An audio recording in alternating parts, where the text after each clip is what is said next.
with Paul Erdős, well, on many papers. And then he also appeared, he had a bit part in the movie Good Will Hunting, which starred Minnie Driver.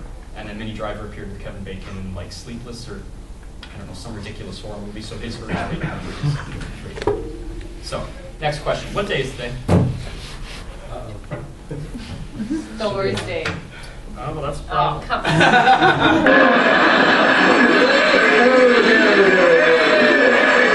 I said Thor. Yeah, I know what you meant. No, I said Thor. I connected the dots. Etymologically, they're the same. Look, that's a shame. Any other guesses?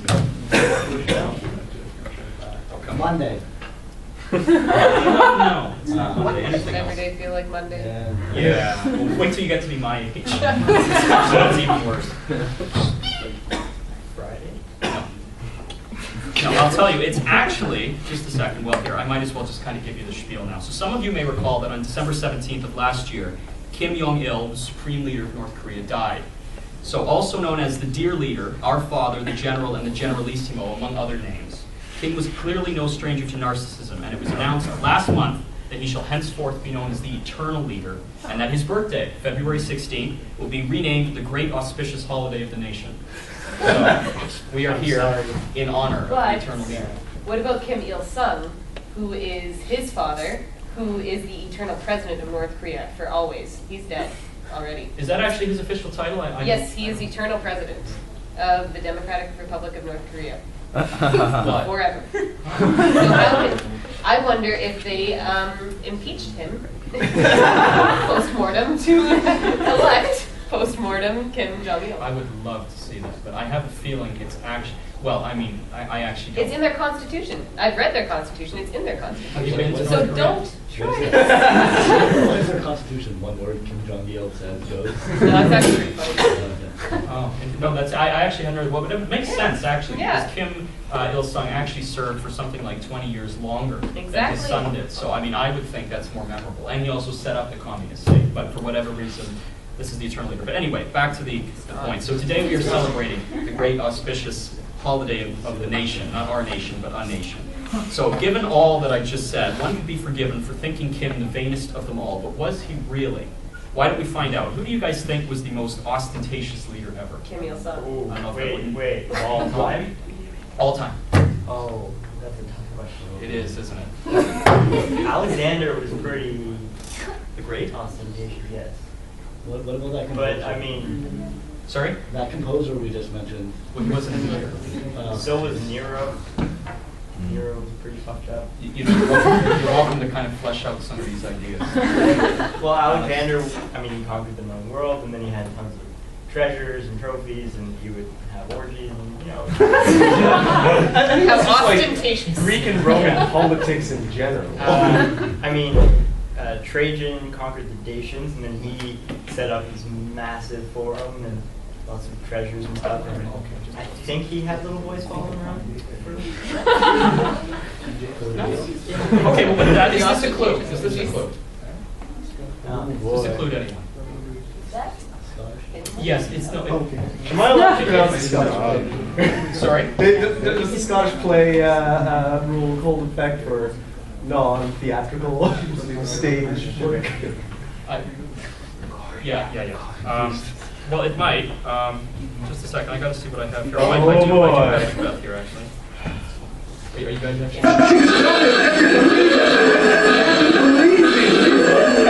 No.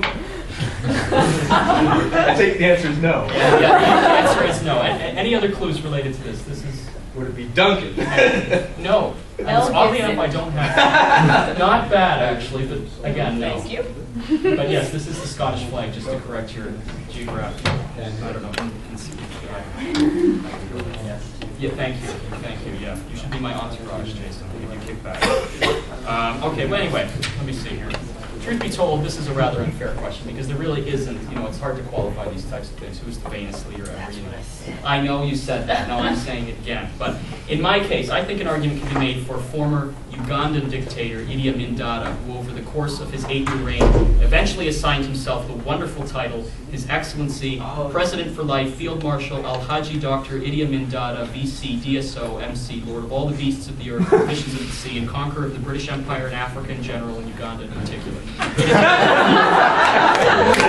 In addition to the Oddly specific title. and actually, I've seen it in official documents. It takes up half the page. Now, the second self-bestowed title relating to the clue was the Uncrowned King of Scotland, where from the 2006 Oscar-winning movie starring Forrest Whitaker derives its name. Sorry? That was brutal. There was Yeah, a lot well, of blood in that. that's Uganda for you. Tense and sevens. Because during the colonial periods, Idi Amin served as he was in a Scottish regiment. He took to them very much because he saw them as oppressed people, much as the Ugandans, so he developed a fondness for them. And so when he came back, he said, "I'm the last king of Scotland," and that kind of became his tribute. And just to kind of, I mean, if we're going to talk about official titles, Octavian changed his name to Octavius Diphilius, which was Octavian, the son of a god. It was pretty ostentatious. that is pretty Jesus Christ ostentatious. calls himself. He also kind of crowned himself king of the Jews. He did. Yeah. Actually, wasn't that the Romans? That's true, that's true. Yeah. All fair points. I would think in my making of this question though, it's really kind of not really so much as a rebuttal, just kind of as a defense more like it. I picked Idi Amin because unlike some of these other rulers that you've mentioned, like he actually didn't do anything, objectively speaking, to merit any of these titles. Like when I was reading through it, I said VC, DSO, MC. He was not a recipient of the Distinguished Service Medal or the Military Cross. And VC is actually not the Victoria Cross. It was a self-made medal called the Victory Cross. Victorious Cross, which was the Ugandan version of it. And it was supposed to be the British have disowned us. I have therefore beaten the British. Therefore, I deserve the Victory Cross. So, I mean, all of these were fake. And also, he bestowed a fake doctorate of law on himself from the University of Uganda. I mean, in case you were wondering, Octavian wasn't actually the son of a god.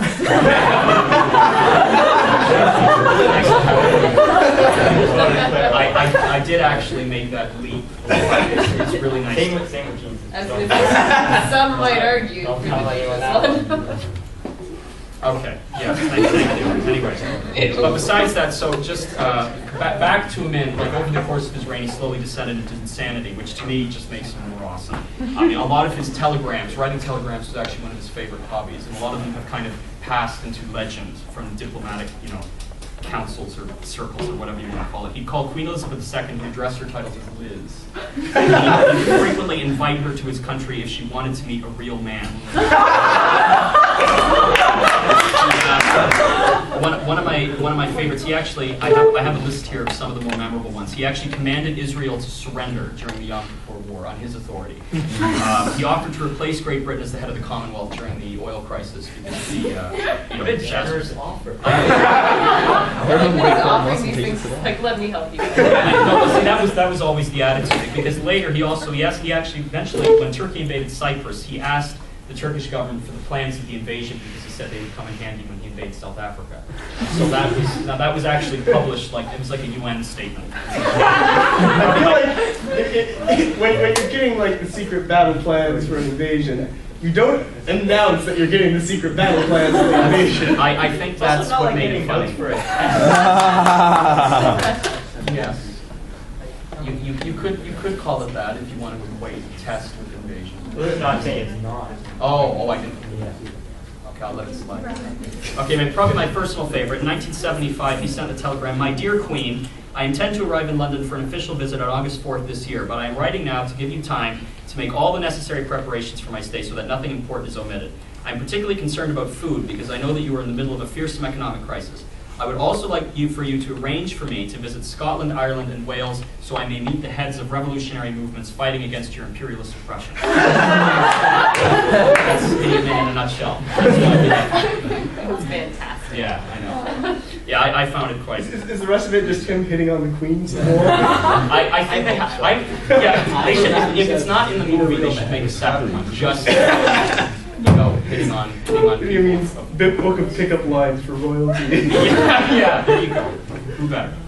Okay, but anyway, meanwhile, former President Joseph Desiré Mobutu of Zaire, who was a historical contemporary of the Min, I would reckon ranks a close second because of his own massive ego. He's actually embezzled more money from his country than almost any other leader in the 20th century. And the adoption of his own shamelessly flamboyant title, Mobutu Sese Seke Nkuku Bendu Wasabanga, which translates in English as the all-powerful warrior who, because of his endurance and inflexible desire to win, goes from conquest to conquest, leaving fire in his wake. Surprisingly, also in Idi Amin's pickup line book. Yeah, I wouldn't be surprised. I would love that on my tombstone.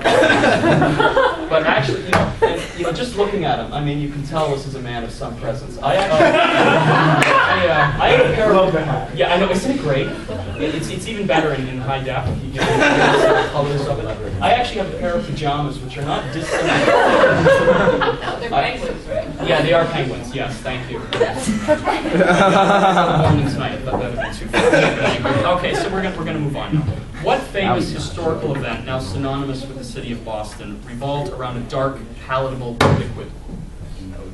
Not falling for it. Not falling for it. The Boston Beer Party. Actually, you're actually onto something there, believe it or not. Do you want to flesh that out, or does somebody else?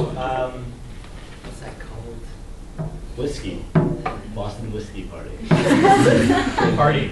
Yeah. No, Whiskey is a brown, palatable liquid. I wasn't listening to the full question. Yeah, alcohol? Actually, Prohibition?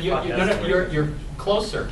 Yeah, you two are actually on a strand of thought. Of all things, I didn't expect you to get there, but I mean, yeah, you're actually, actually it was all. Yeah, you're actually onto something. Wait a minute, I'll flesh it out. So, on January 15, 1919, there was a 50-foot tall, 90-foot wide molasses storage tank in the northeastern end of Boston, and it exploded. Yeah, what? I'm going to get to that in just a second.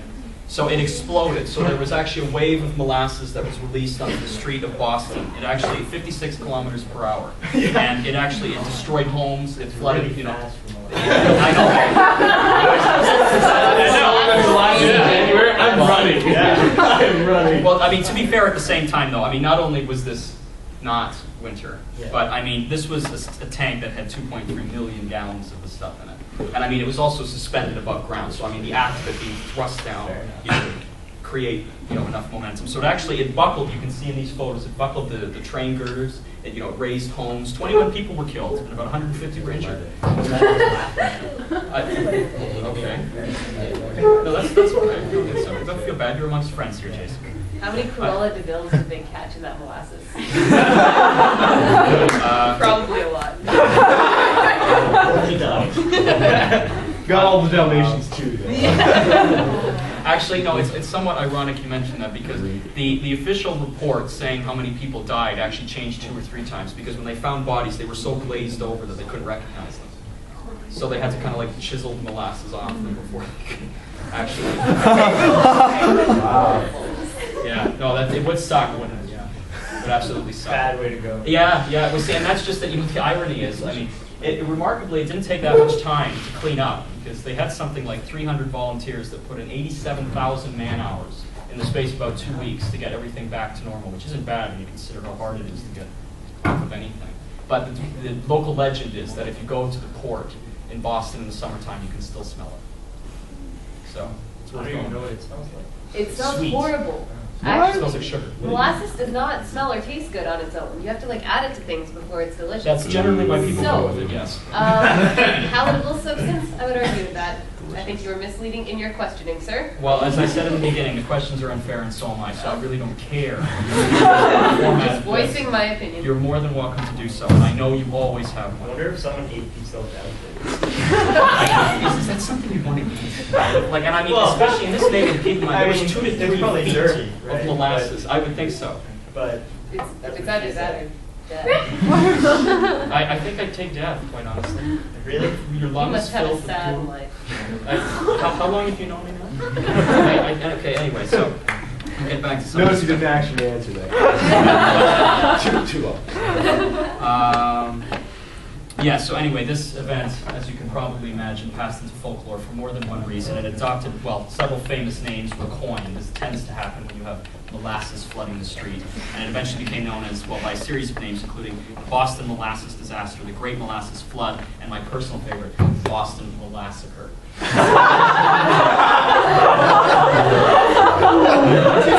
Wow. Too soon. Yeah. I quite like, but anyway, back to how it relates to beer, is you can probably see in the newspaper article, this is around the time of Prohibition, and you can see, like, well, 35 states on